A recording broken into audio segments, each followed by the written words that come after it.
জাতীয় রাজস্ব বোর্ডের ২ ভাগ করার সিদ্ধান্ত সঠিক হলেও যে প্রক্রিয়ায় তা করা হয়েছে তা ঠিক ছিল না, একথা বলেছেন সেন্টার ফর পলিসি ডায়ালগের সম্মাননীয় ফেলো ও শ্বেতপত্র কমিটির প্রধান ডক্টর দেবপ্রিয় ভট্টাচার্য।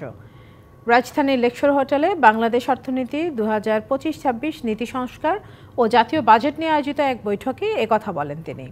বলেন, এই সরকারের মধ্যমেয়াদী কোনো পরিকল্পনা নেই।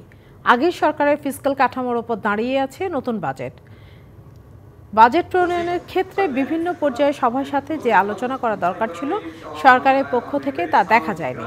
এ সময় আরও বলেন, আগের সরকারের চোরতন্ত্রে রাজনীতিবিদরা পালিয়েছেন, ব্যবসায়ীরা চুপচাপ আর আমলারা বহাল তবিয়তে আছেন।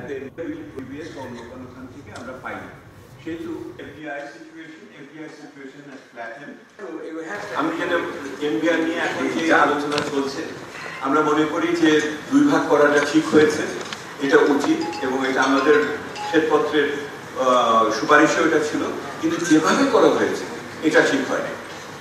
যেভাবে এটাকে করা হয়েছে আলোচনা ব্যতিরেকে এবং পেশাজীবীদের জায়গাকে সংকুচিত করে এবং অন্যান্য স্বায়ত্তশাসনের জায়গাকে আরো বেশি নিয়ন্ত্রণে রেখে এই পদ্ধতি ঠিক হয়নি।